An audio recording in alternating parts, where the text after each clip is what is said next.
Bit transmission. Playback commencing in 3, 2, 1.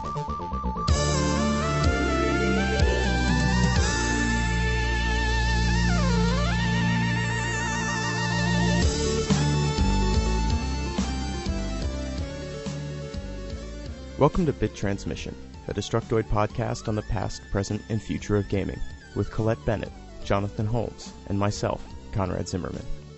Episode 10. We're joined by the charming and eccentric Ed McMillen of Team Meat. We'll be talking with him about his games, how difficulty mechanics have changed over the years, and more.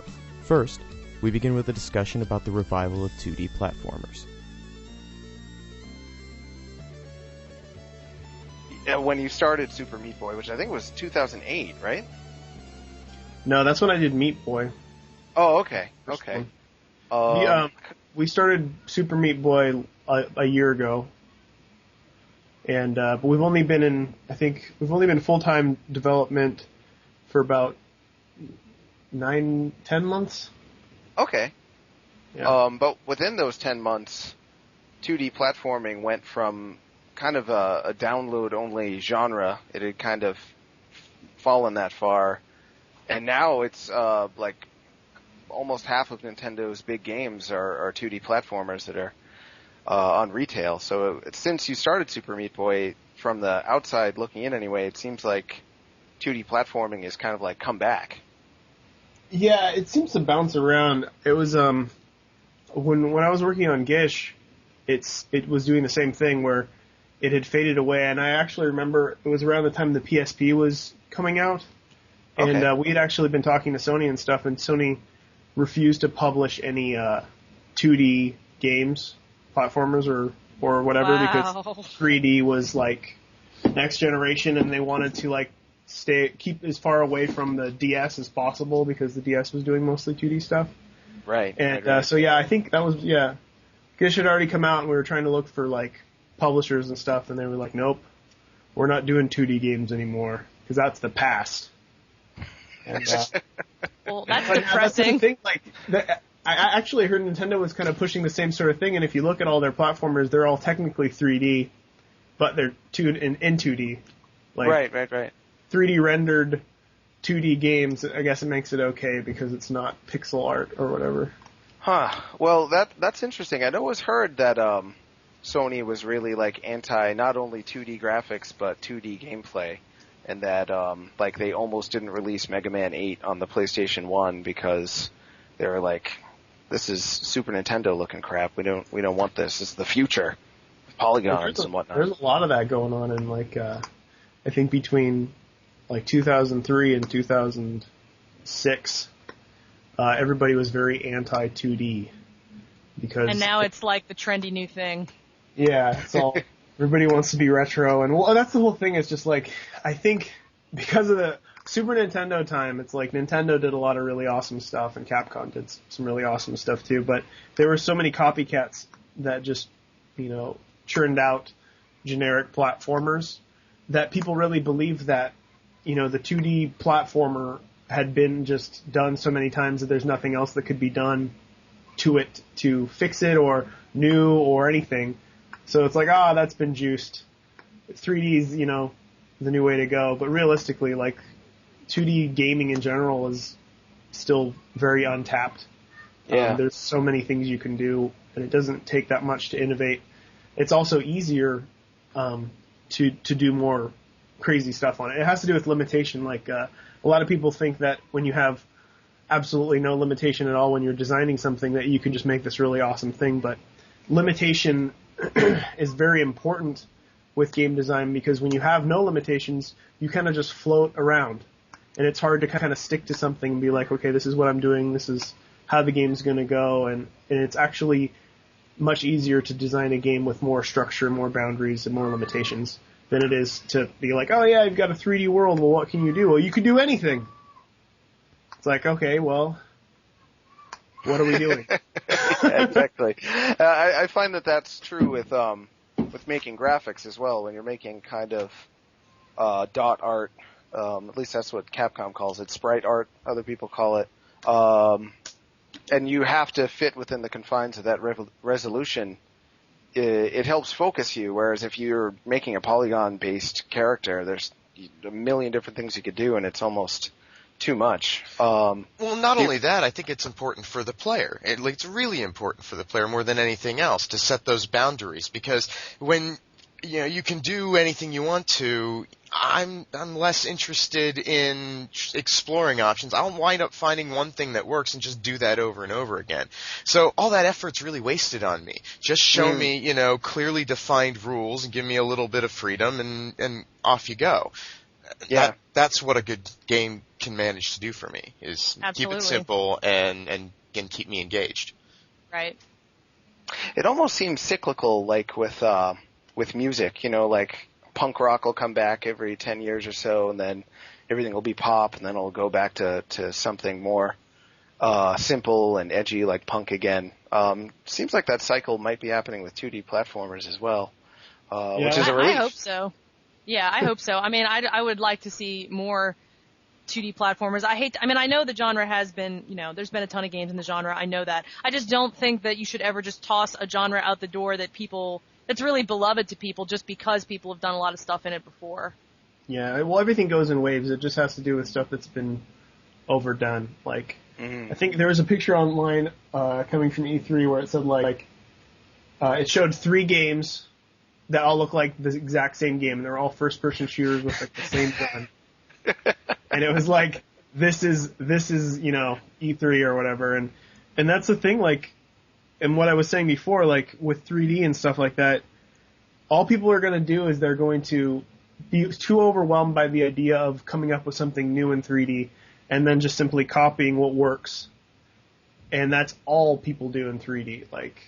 They just copy what works. And they don't think about, it's okay to copy what works, but you should probably do your best to try to innovate and make something new and something different, something that does something new. Rethink, wait, does this work anymore? Does this, how does this apply? And that's kind of what, with Meat Boy, what we kind of went through, where it was I remember when they announced the new Mario for the Wii, I was actually kind of scared because I was like, oh shit, they're going to come up with all these new ideas that I didn't think of, and, that's going to suck, or it's going to look like I ripped off the new Mario because they're going to have all these cool mechanics that are, totally re-envisioned because it's Nintendo, but it didn't seem like they did anything new.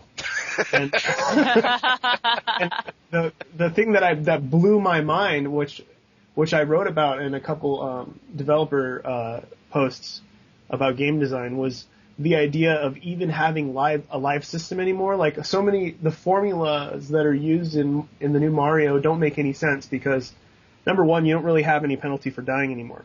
So lives don't matter at all, whatsoever. I played it with my wife, and we just died repeatedly and basically almost cheated the game, where if something would get too hard for her, she'd just go into a bubble, and then I'd beat the level, she'd come back, and either way it didn't matter because you just have infinite lives, essentially. And once you introduce something like that, which is fine to have infinite lives, but then there's the whole risk-reward system where it's what's the point of me getting a 1-up? What's the point of me getting a coin? I'm going to have to get 100 of these coins to get a free guy. Well, why am I even getting a free guy when lives don't matter? And it's just one of those things where it's it seems like they would stop and question, wait, all this stuff's in place, you need the 1-up mushroom in Mario, and that's the reason why they probably kept it, but why? Why is that needed, and what can be done to improve this? We've already established that lives don't matter a long time ago, and, having a live system in games now, it seems to be just really frustrating for people, and that's where a lot of difficulty and frustration come from. And they seem to know that. That's why they gave everybody infinite lives, essentially. But it's too easy. It takes away something. It takes away something important. It takes away something that, for me, playing games, I started playing games when I was about 10 or 9. And for me, playing games and keeping those lives was part of what made gaming so compelling. So knowing that there's no real consequence to my death in a game now, for me, it takes something away from a game that I really miss. But there's a way to design around that, though. Right. You design around the idea of having infinite lives, essentially. Once you have infinite lives, and this is, again, what we're trying with Meat Boy, once you have infinite lives, and it doesn't matter if you've died, you can make the game very difficult. without it becoming that frustrating as long as you look at like the actual penalty involved. And it's just a big difference between like difficulty and something that's difficult and something that's frustrating. Something that's difficult doesn't need to be frustrating. It's just like the idea of taking a test or taking a class. The teacher's teaching you things, you learn, you get better, and when you get the test, he doesn't fucking throw a wrench in the gears and say if you miss one of these questions, that's it, you fail the whole course or whatever. Mm-hmm. It's like you're supposed to have learned, and you're supposed to get better, and then when you finish the test, you feel good about doing so. So it's not like this penalty where, all right, if you fail this test, you get to restart the whole course. Like, you shouldn't be penalized, because if that was the penalty, in school no one would fucking go, because there'd be too much pressure put on you to pass the test. If you got one question wrong, exactly they fail. Right. Designers seem to think that their job is to punish. And that's in this kind of like era of punishment, where like everybody's a sadist and they want to punish the masochistic players that are putting themselves through torture to get to their end goal or whatever. But the idea, I think of it more of like the designer is a teacher, and they want the student to pass the course. Like, I want people to beat the game, but I don't want to hold their hands through it. I don't want it to be an easy process, and I want them to feel like they got better, and that's why they finished the game, And a lot of old games, like Mario, the first Zelda, have that feeling where you do feel like you've grown because the game has taught you well. And all that stuff got really, really, really cloudy in the past, like, probably about 10 years, where they were like, oh, well, we want everybody to beat the game, and we know that the major thing that's causing a problem here is frustration. And we know that people get frustrated, they don't beat the game, they don't get to experience all the work that we put into this, so how can we do this? And then what they did is they simply just held the hand of the player. Mm-hmm. Let's make it easy. Let's tell them exactly what they need to do so they never fuck up. Like, literally, like, with text or with dialogue, press this to do this. Like, just very major hand-holding and just pushing you through the game so you at least feel like, okay, I've completed this game, so that's good. But there's such an empty feeling in that where it's like you feel like you have not done it yourself. And it's just about how much work you want to put into making sure that the game design is what teaches the player how to get better, and not something as, hey, 1 + 1 = 2, that's the answer, so put that in.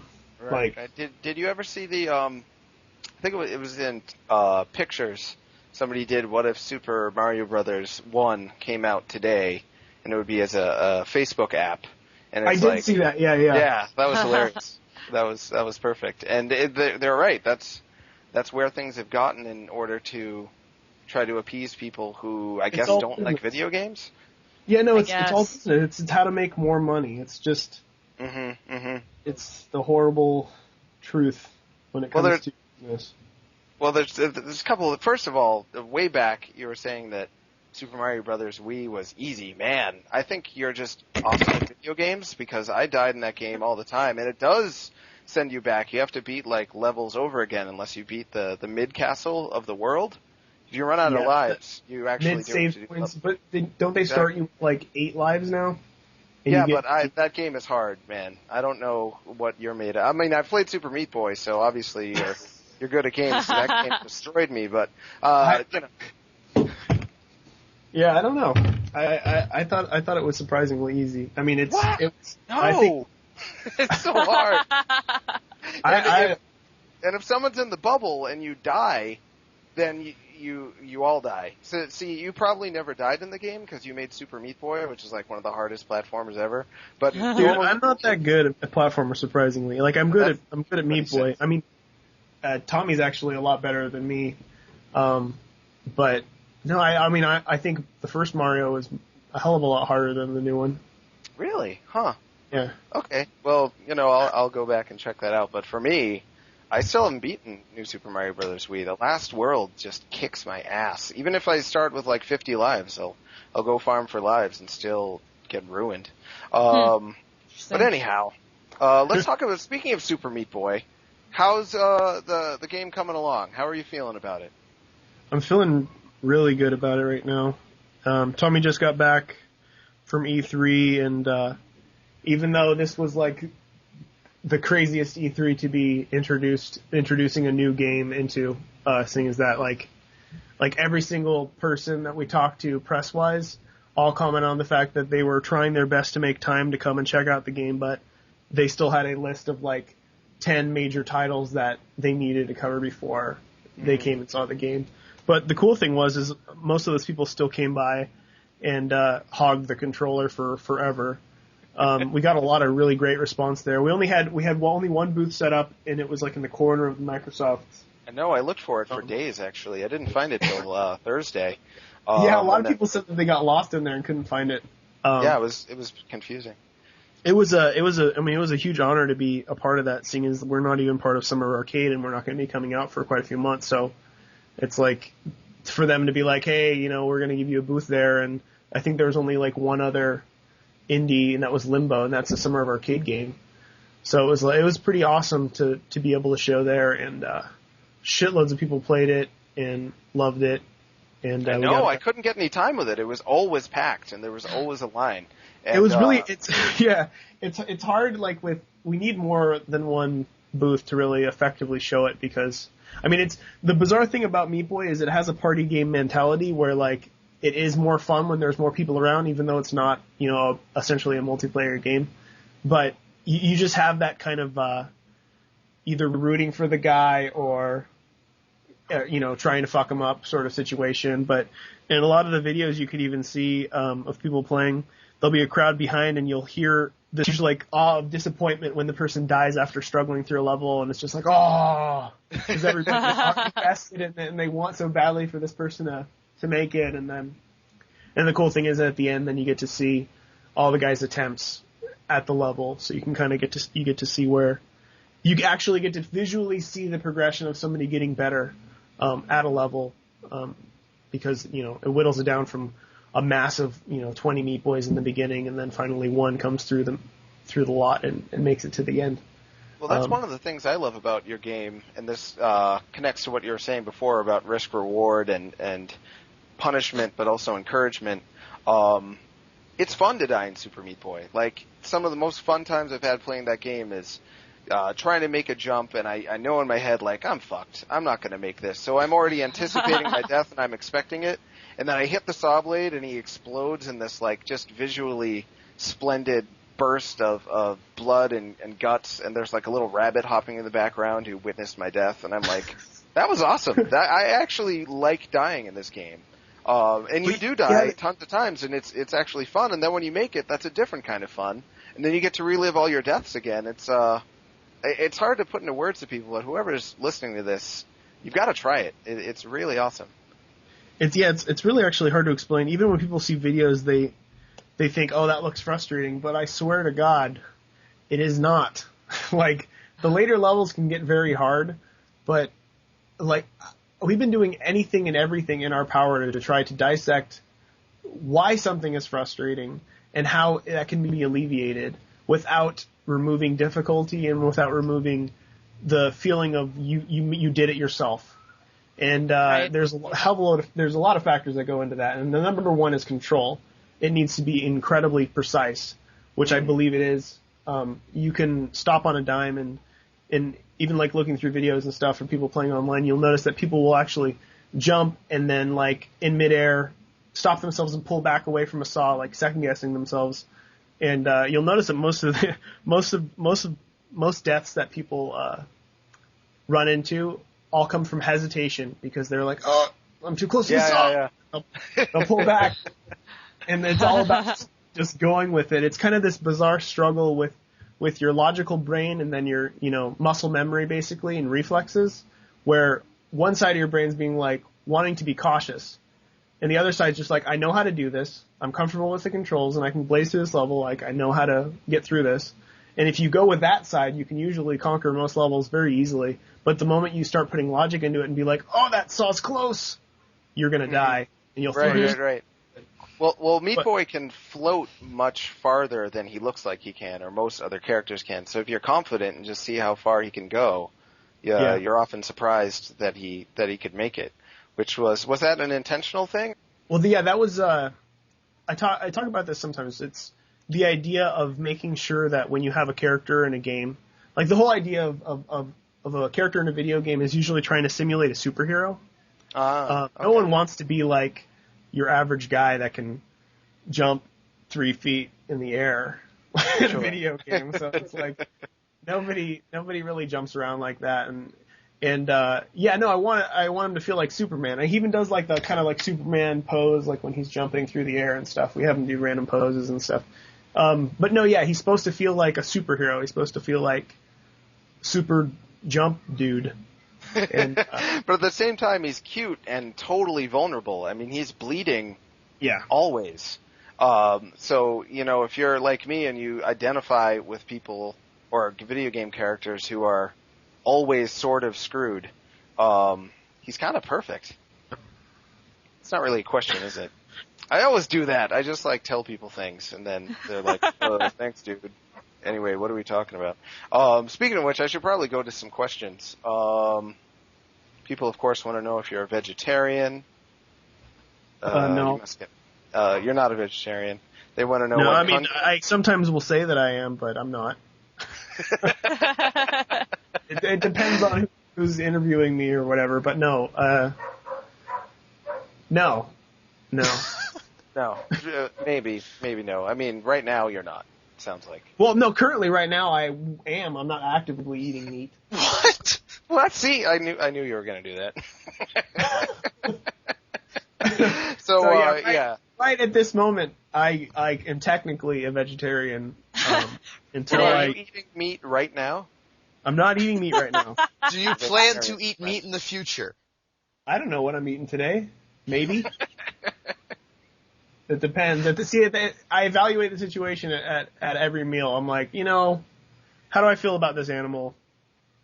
Maybe I'll be a vegetarian tomorrow. Yeah, chickens I'll eat because they're jerks. I've met a lot of chickens and they're just they treat me very badly. Cows, pigs I won't eat them. They're too awesome. Spend a lot of quality time with pigs. All right, we're not talking about video games. My mistake. People want to know when cunt is coming to WiiWare. And they hope that penis comes out too. Oh, yeah. I don't know. I would just like to be a fly on the wall in the room when you have the discussion with Nintendo about whether cunt can be released on WiiWare.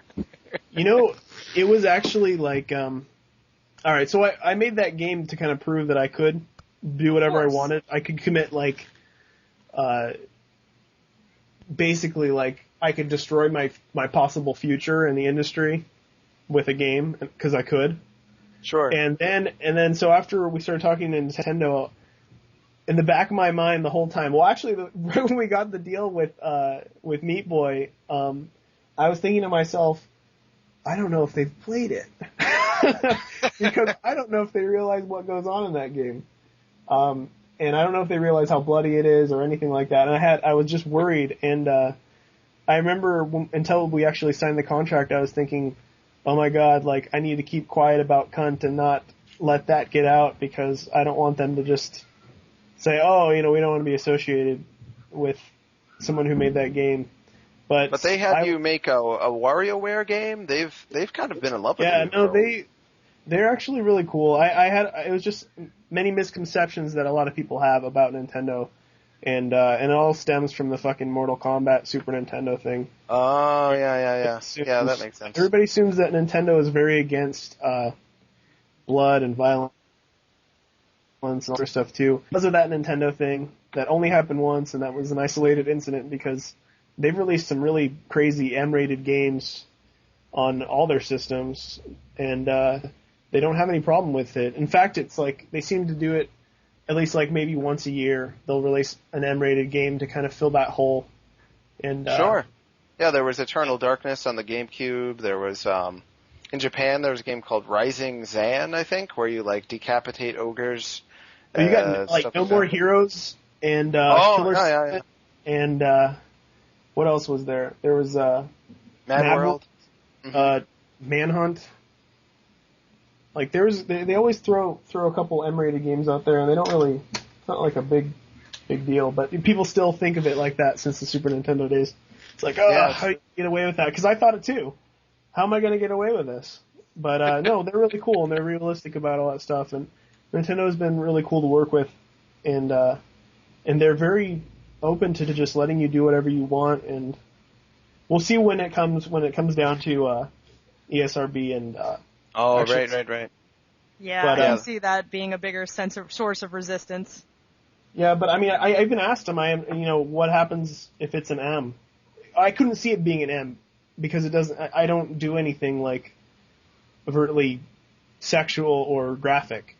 Like, there's a lot of loopholes in stuff that we do in Meat Boy, and like Dr. Fetus flips people off, but technically he only has 3 fingers and a thumb, so it's not his middle finger. And like, does that show up in the game? Him flipping people off? Yeah, Dude, I've only it's in seen the it header art. image for the. Yeah, I've seen it in the art, but in the game. Oh no, yeah, he does that a lot. Oh, okay. No, yeah. Let's see, like, and there's just other stuff too, like Meat Boy is bleeding wherever he goes, but technically he's made of meat, so he's going to bleed. Right. Like, that's just meat juice. And Yeah, Dr. Fetus, that was the only Nintendo hang up actually when we started, when they announced Super Meat Boy. They called Dr. Fetus Dr. F in all their press releases. Ah, huh. And that was Interesting. Yeah. then there was do you guys see the Hitler ad? Oh, sure. I Yeah, don't I posted that, I think. Yeah, that was the one thing Nintendo was like, all right, you can do whatever you want, but if you're going to talk about Hitler, don't put a WiiWare logo on it. That makes sense. Well, I Yeah. actually heard something on the radio about how every comedy taboo is pretty much gone as of now, except Hitler. Like, Hitler is still something that people struggle. Only Mel Brooks really pulled it off with the producers, but everyone else who's tried to do Hitler hasn't been fun. I guess people are not that cool with Hitler.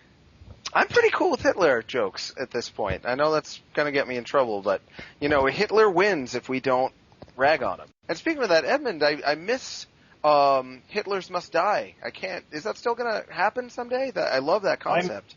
I miss Hitler's Must Die. Yeah, That's the one. That's the one project that I do wish that I had the power to finish, but I honestly don't think it's in the cards at this point.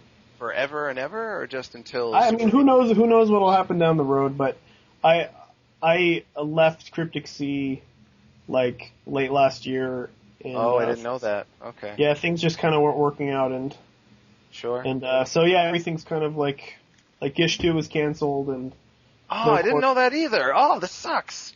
yeah, That No Court hurts. is kind of in limbo. So Yeah. Any chance the handsome Hitler must die eye patch guy and maybe a few zombie Hitlers could show up in Super Meat Boy just to like make me smile in the background? Yeah, I don't think Nintendo so. cool with that? No, probably well, not. I mean, yeah, if the game had ever come out and it did remotely well, like I'm trying my best to like stay away from stuff. I don't want all the characters in Meat Boy to be all characters I've done, and I don't Right. want them to be characters that people don't know are that Right. super obscure, or they all come from games that I like a lot and from developers that I really respect, and that I feel like I would love to give something back to these developers. Right. A lot of of course, the ones that we announced, maybe some of the ones we announced, actually help us because we're referencing games that are way more popular than Meat Boy. But You mean like Alien Hominid and Braid and like stuff Alien like that? Hominid and Tim. Right.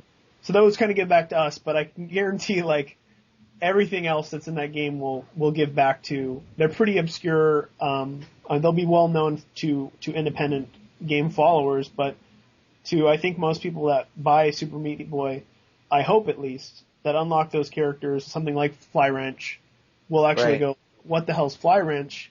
And then they'll go look up Messoff's games, and they'll get to open their eyes to a whole new world of video games. And that was the goal with the unlockable characters, where I wanted to pay homage to not only old games but independent games and the whole scene of where I got my start. And there's just so much there that people don't know about, and I'm kind of it was because of you that I found I Wish I Were the Moon. I saw your post about how the I Wish I Were the Moon. Oh, the cameos, yeah. Yeah. I was like, I wonder who that is, and I looked up the game, and it was fantastic.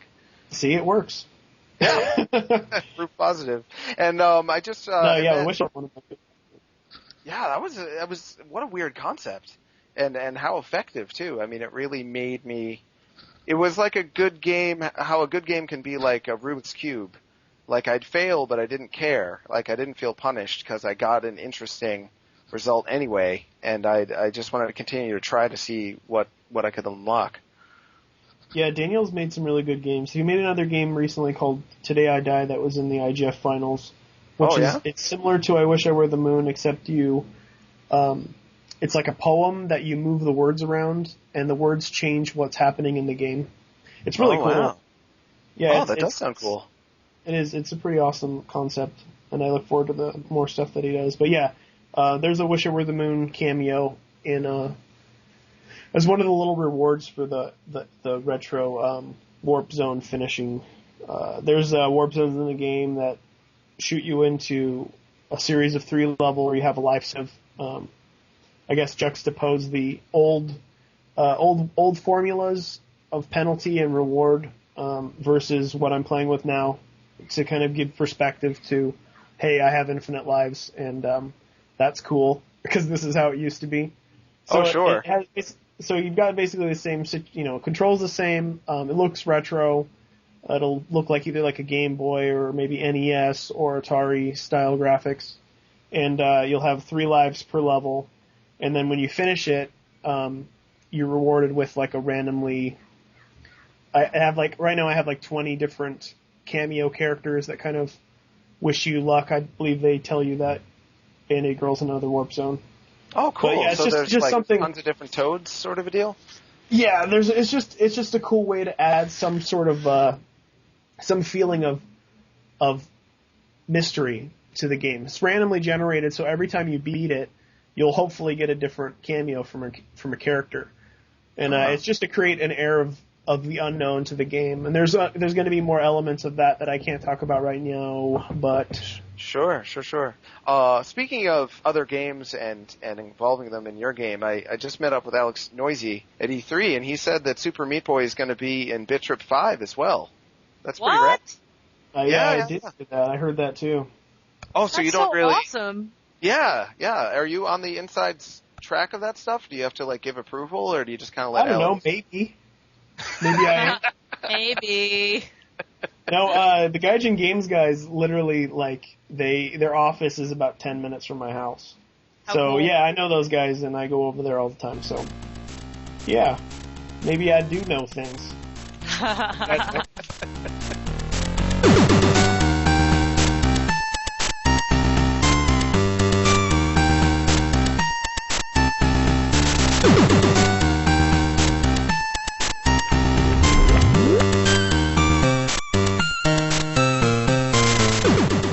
Even the most illogical things in the game are actually pretty thought out when it comes to why they've been added, and to say that the significance of Meat Boy's girlfriend or love interest being made of bandages, and the fact that he doesn't have skin, doesn't have any significance or any thought to it, is pretty.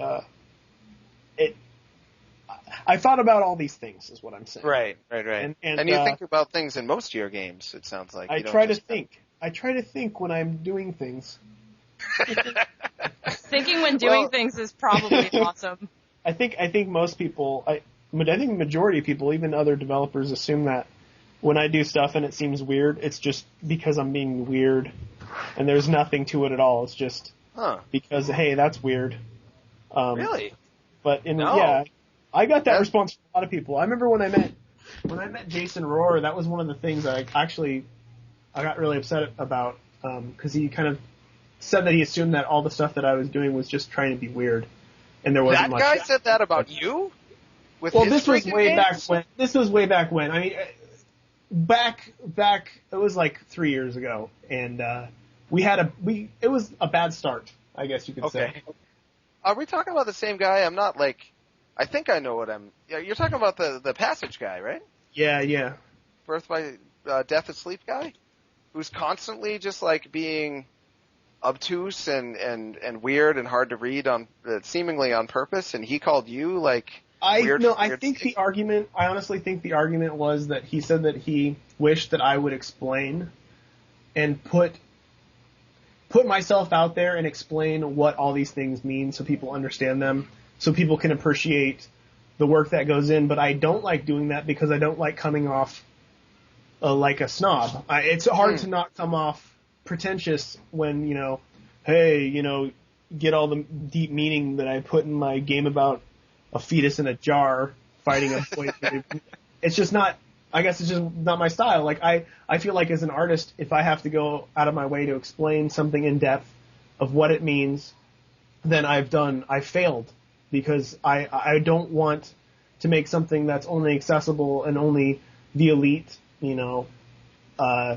intellectuals can understand, because my goal as an artist is to make something successful that can appeal to a lot of people and they can appreciate it, not just, a handful of people that can just pick something apart and then say, oh, you don't get it. So, absolutely. I mean, I think that explaining your art is like explaining a joke, and it'll just become like, If you explain a joke, it's not funny anymore. And if you explain it gets worse and worse and worse. Yeah, what's the point of explaining a metaphor? It's a metaphor is supposed to express itself. You kill the expression by explaining it. So I'm with you, Edmund. Well, yeah, this was back when the art game scene had started, and it was one of those things where, like, I had been doing these weird games that most would consider art games, but they were also very gamey, I guess you could say. Oh yeah, absolutely. And a lot of the more high art game designers argued that they believed that what I was trying to say with my work wasn't being understood by the masses because my games were too literally gamey and there was too much traditional structure in them. But in reality, like, I'm interested in the formula as well as the expression. And I think without the other, you have this one-sided, seemingly empty type of experience where you can only just talk about one aspect of it and you can't appreciate it for another thing. Like, you've either got something super, super technical or super, super abstract and creative or whatever you want to say. And then people argue about it being pretentious, or people argue about it being soulless. And right. I think the ultimate is the in-between, something like Braid. Something like Braid that can be something that that the intellectuals can pick apart and talk about in forums, but also something that anybody can pick up, play, and love and understand and enjoy. And that's the kind of game, those are the kind of games that I was trying to make, where something was like, something that was enjoyable from multiple angles, and can be appreciated by more people. I want to clarify again, because I'm not the kind of person that bitches and fucking dishes, at least not in a literal, not in this sense. Right. But I really like Jason, and I think his work's great, and this was something that happened in the past and is over and done with, and I don't feud with other developers, and I appreciate every creative person out there who's trying their best to be independent and make a difference. So I don't want to come off like I think what I'm doing is better, because I don't. Everybody has their own world that they live in, and I can only speak for myself. I believe in what I'm doing, but I don't think other people are wrong for making art like that. I'm just saying my of experience. course. I mean, you do what makes sense to you, and that's what makes your stuff interesting. You don't follow a mold, and likewise, neither do your peers. And I'm not getting the sense that you think there's one good or bad way to go about it. Yeah. Yeah. Well, you did bring up a little bit games that you've done in the past. I'm really rooting for Spewer and Time. How do you pronounce that? Fcuk? Fuck. Oh, you pronounce it fuck then? Okay. Because it's spelled fcuk. Yeah, it doesn't matter how it's spelled. Yeah, the C is silent. No, the letters are scrambled. It was just the idea is, like, I thought it would be really funny to do a game. Like, literally, this was the thought process. I wanted to do something. I'm doing a game about the idea of questioning your existence and questioning why. That's the basis of Time Fuck, is questioning what you're doing and why, questioning yourself. So I wanted to have a title that kind of expressed that and could kind of poke fun at that. And I knew right away that if I made a game that had the word fuck in it, that places like JA's Games or Congregate wouldn't post it, right? And it seems so illogical to me that a word that everybody says that's so fucking common and so all retarded, the time. like fucking internet. You can go and watch two girls shit in each other's mouths and eat it, you know, and it's somehow bad because I make a game that says fuck on the title. But so I thought it was just so retarded. So I thought, okay, what I'm going to do is I'm going to scramble the words. I'm going to scramble the letters of the word fuck. Everybody will know it says fuck, but it doesn't, because I just wanted to show how meaningless it was that there's this word that if I just rearrange the letters in a certain way, it can become highly offensive and people won't want to post it. So what I'll do is I'll just move around two letters and put it up and then laugh at the fact that everybody's posting the word fuck on all their things and it's okay because it's scrambled. Everybody knows what that is. It's just like the idea of putting an asterisk instead of one of the letters. Right. Bad word when you know what it is. Why don't you just post it? Like, what is this, like fucking the Dark Ages where you think you're casting a spell by spelling out the whole word there? I don't understand it. It doesn't make any sense. And that was basically what I was doing. So, okay, fuck. Established. Thank you. The way I see it, it's like sometimes my female friends will ask me if they look fat in whatever they're wearing. And if the answer is no. The answer is no. And if I say, yeah, you do, then it's offensive. That's like a sign of disrespect. But if I say, you've looked better in other things, I'm communicating to them, yeah, you look fat. But I'm doing it with respect, I guess. So it's all this kind of like weird respect language that people speak. And with fuck, it's kind of the same thing. Like, it's disrespectful to say fuck, but to say fcuk, oh, thank you. You like watched out for us and didn't hurt our feelings by spelling fcuk. And it's all garbage. I mean, it would be great if people could just be honest with each other and not read into whether it's respectful or not. But yeah, good on you for playing with that. I thought it was. At the same time, though, like when I'm in a conversation, I mean, fuck it, whatever. I will say that here and back and forever. But when I'm writing, that's a little different. And I don't know if it's just that I feel like I should approach writing with some other sense of reverence or whatever. But I will actually avoid using that word at times when I absolutely would have just in a conversation. But doesn't it depend on, it depends on the article, right? Like if you're writing something that you feel is speaking to a certain audience, wouldn't you use profanity if you felt it was needed? I will use profanity if I feel it is needed for effect, absolutely. Yeah, but I'm not going to pepper my language with the word fuck, as you're going to hear over the course of the next, however long we have this conversation. Right. It's an adjective, it's a comma in a lot of circumstances, but it's not readable.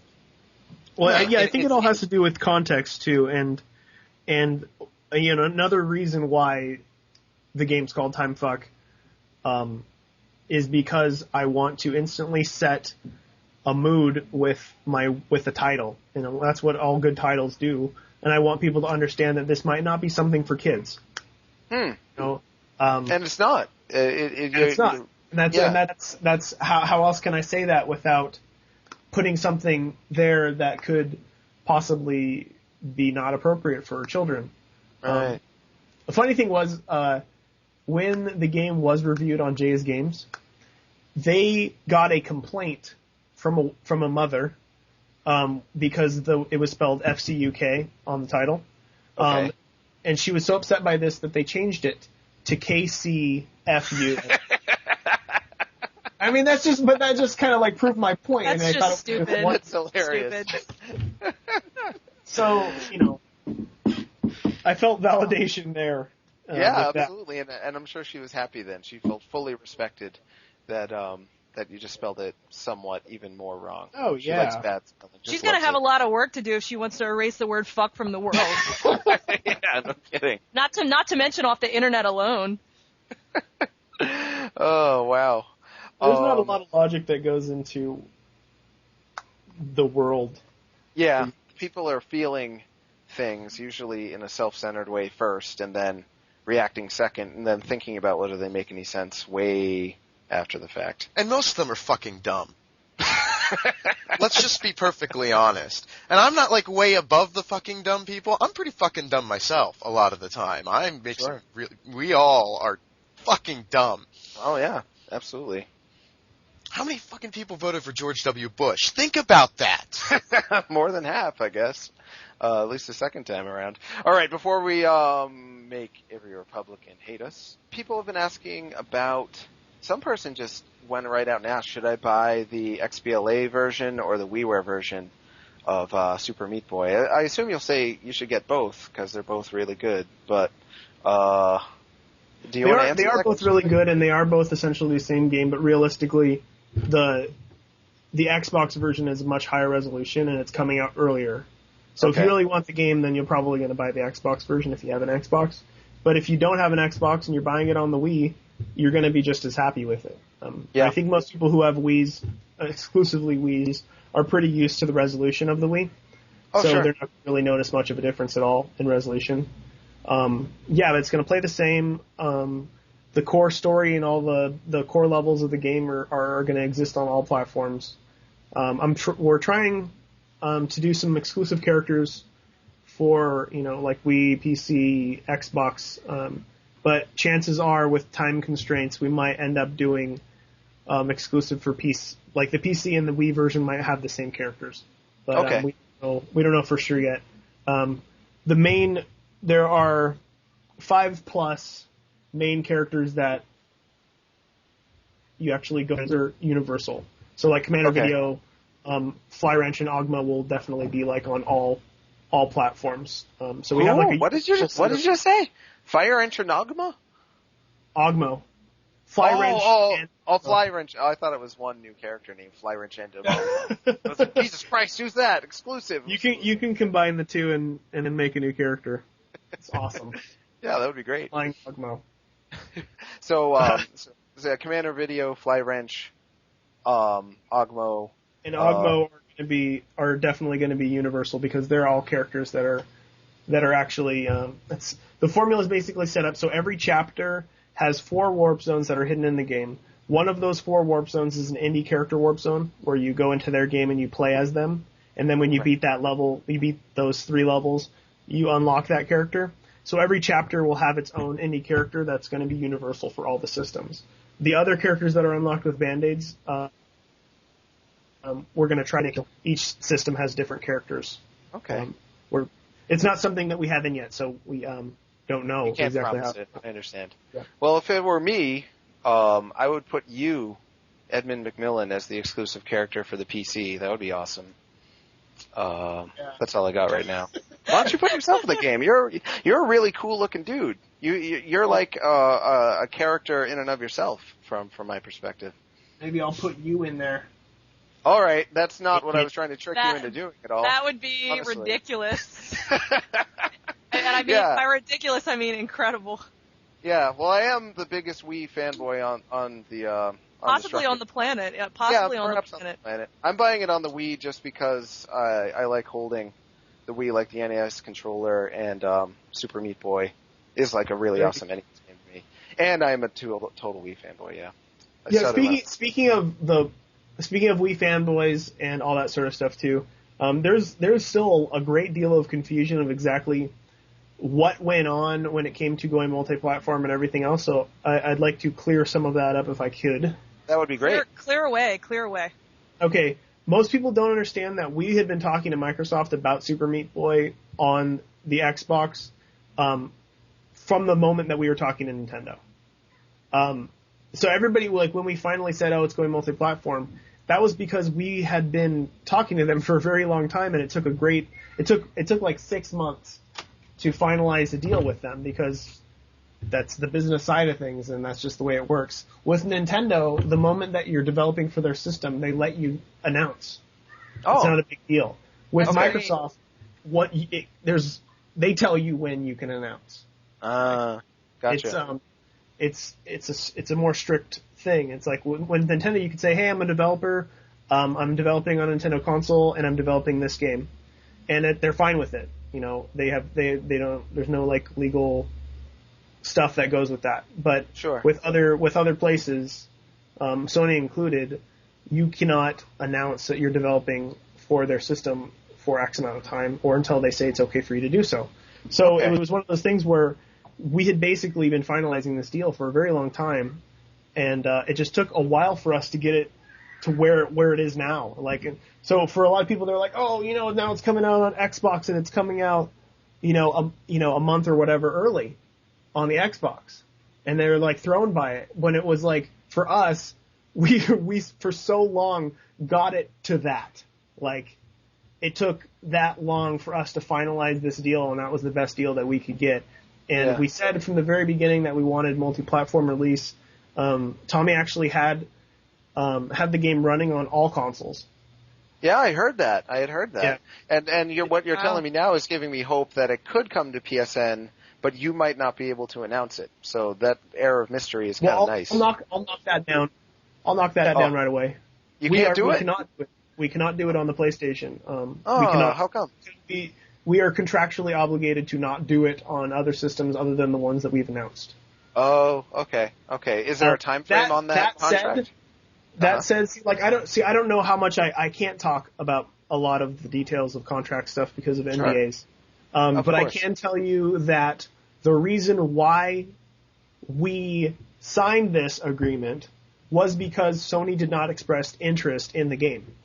If Sony would have expressed more interest, that we would have actually fought for, multi-platform. But Sony, we sent them a build and we didn't hear back, and it was just confusion.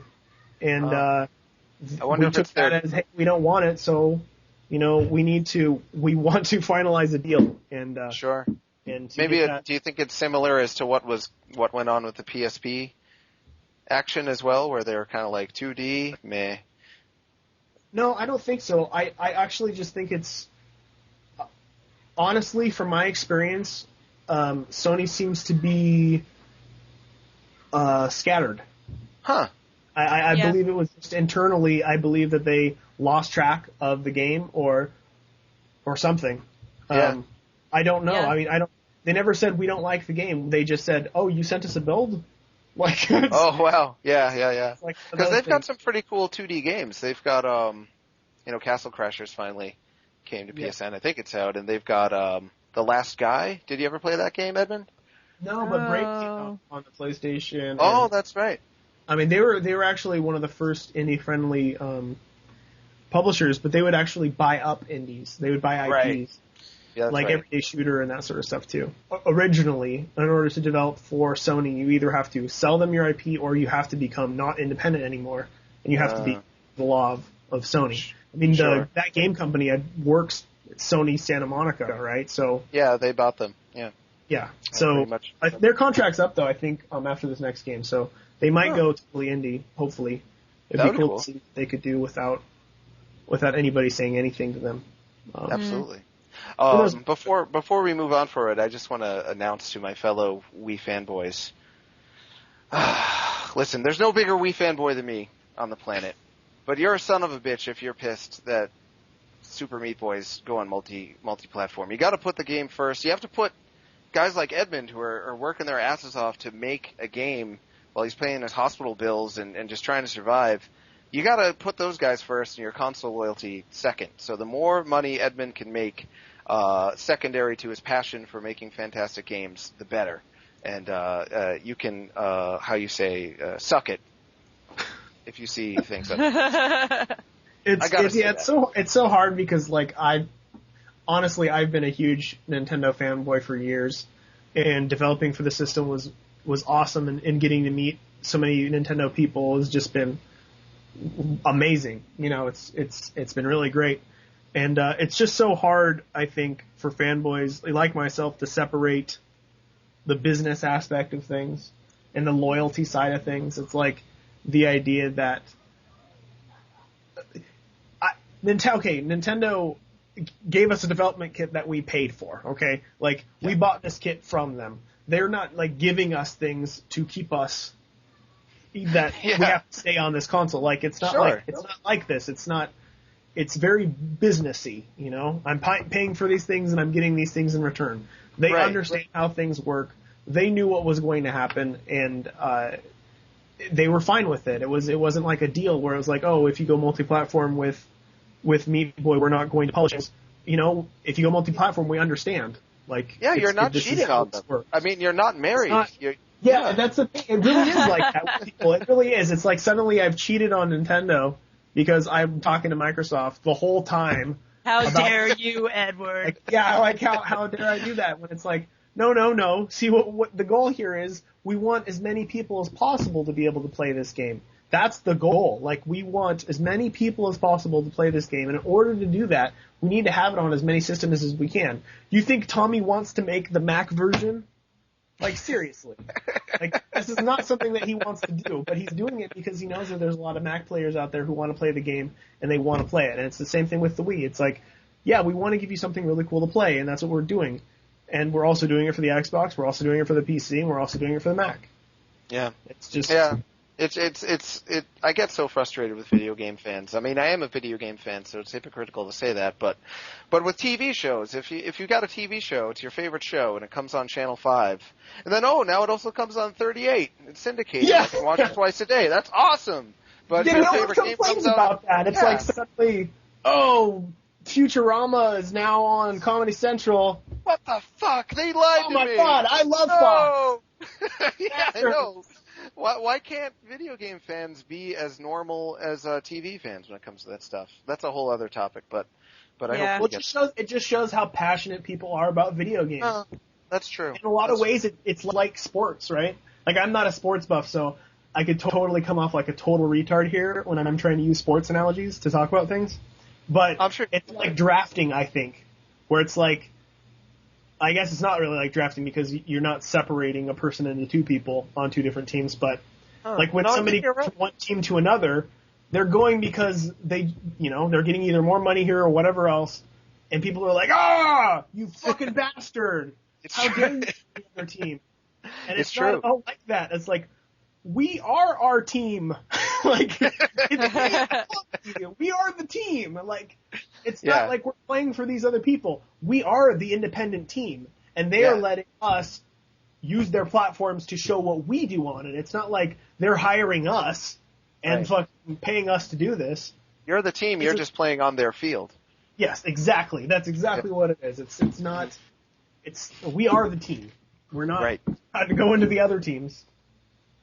Well, it's funny that you tap into the sports metaphor, because that's how all of my friends who don't follow video games, which sadly is most of them, at the age I'm at, most of my friends have grown out of them.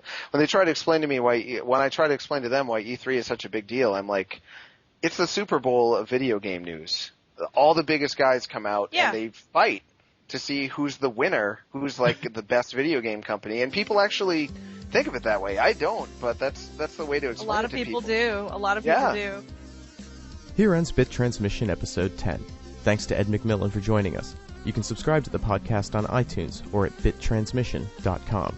To celebrate our 10th episode, we're proud to announce the release of Bit Transmission Sprite Pack No. 1, a collection of sprites used in the artwork which accompanies each episode of our show at Destructoid.com. Visit the Bit Transmission forums at Destructoid to get the sprites and enter our first Community Sprite Off contest. Next episode, we talk about video games some more, and I finally get a good night's sleep. We'll see you next time.